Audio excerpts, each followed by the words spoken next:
Hey guys, it's Cynthia from Purgatory Paranormal. I'm in Savannah, Georgia today. I'm at the Colonial Cemetery, which actually at one point became a park.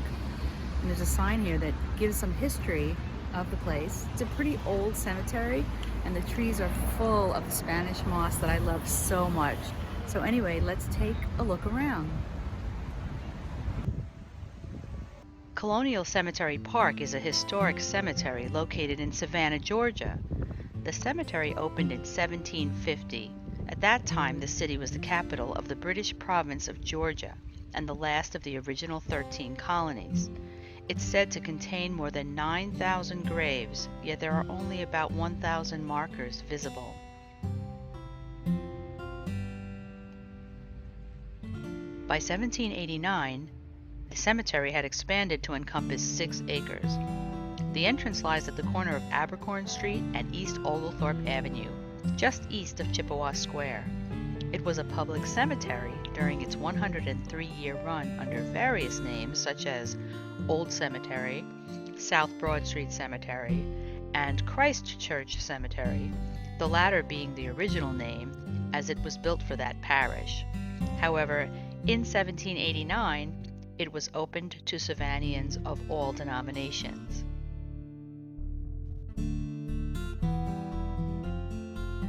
What look like the roofs of buildings are actually brick family burial vaults, and the cemetery is well known for them. They were once underground structures akin to root cellars and held the bodies of family members on shelves. When the corpses were finally reduced to bones and dust, time and the southern climate having taken its toll, the remains were transferred to a family urn and the shelf reused for the next family member in need of burial.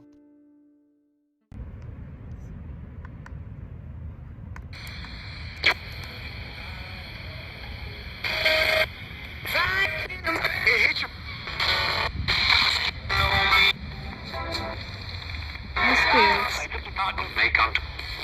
My name is Cynthia. Don't mind me visiting you here.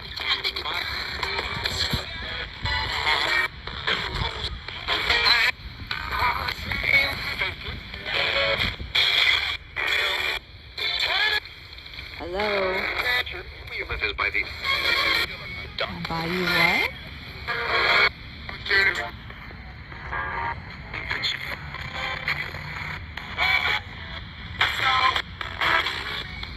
Can you tell me your name?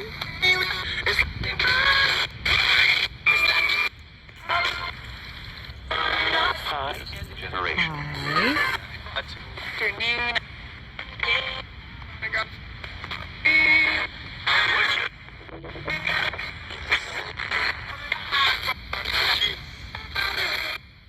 Burials ceased in 1853, before the start of the American Civil War.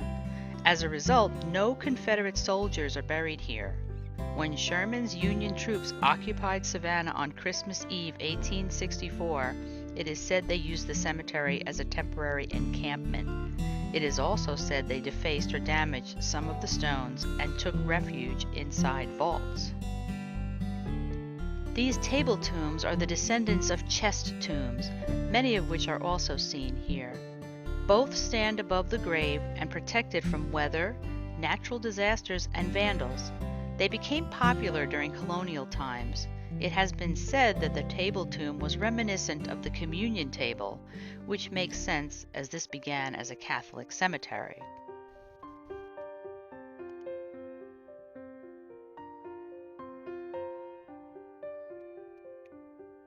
The 1820 yellow fever outbreak resulted in 700 victims of that disease buried here in a mass grave.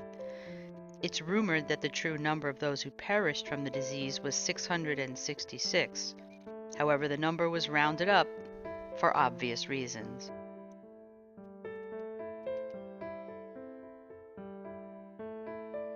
There are also many graves of those who lost duels, a common practice for settling major disputes at one time. The first recorded dueling death in Savannah is recorded in 1740 and the last in 1877. Some of the duels were actually fought inside the cemetery. Notable burials include governors, a signer of the Declaration of Independence, Button Gwinnett, and Joseph Habersham, Postmaster General under 3 presidents.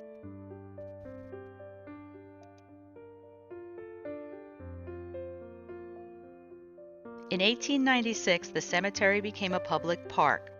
The owner of a lovely shop in Savannah told me that local students at SCAD like to come to this and the other well-known cemetery in town, Bonaventure, and picnic or hang out.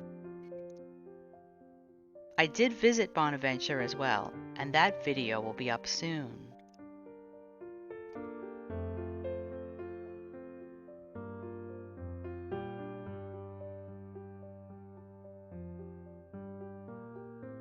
I came upon an amazing sight during my walk through the cemetery. Along the east wall are dozens of gravestones. The local legend is that the Union soldiers dug them up and changed the dates on many of the stones, making it look as if one man lived to be over 400 years old, while another son seems to have been born 1,000 years before his father. In reality, many of the graves were exhumed and moved during the city's many yellow fever and malaria outbreaks when deaths exceeded the available space. The cemetery, like many others I have visited, has been the target of vandals over the centuries.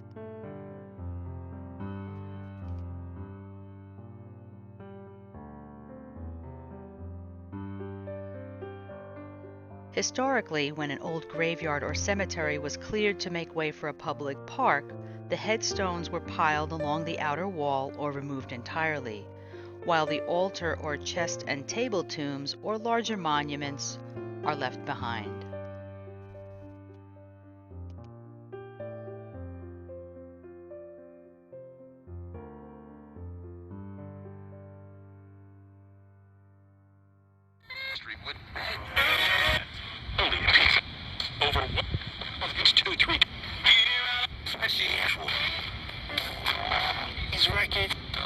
Are any of you still here? Special. Why are your stones on the wall like this?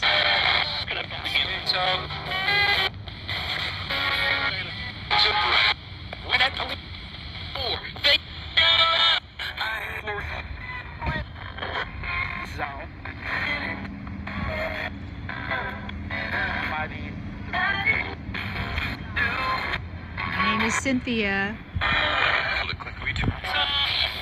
And that's To visit your resting place.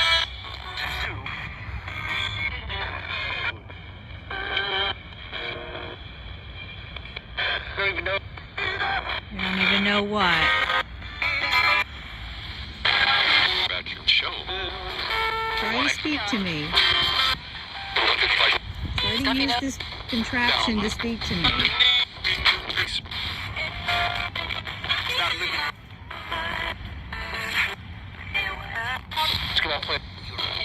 Maybe you don't know what this is. I'll shut it off.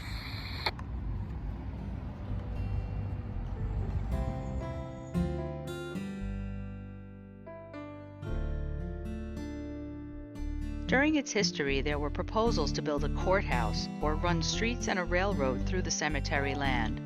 Thankfully, in 1896, the Park and Tree Commission took on a beautification project to save the cemetery. In 1967, 71 years later, the Trustees Garden Club undertook a major renovation.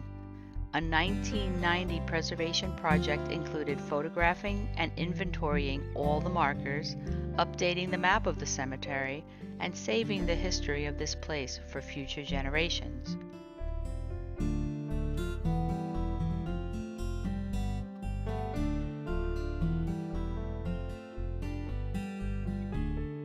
If you visit Savannah, Georgia, there are many ghost tours that you can sign up for. There's one that'll bring you to this cemetery, and it's called the Dead of Night Tour. Go online and search Ghost City Tours to buy your tickets.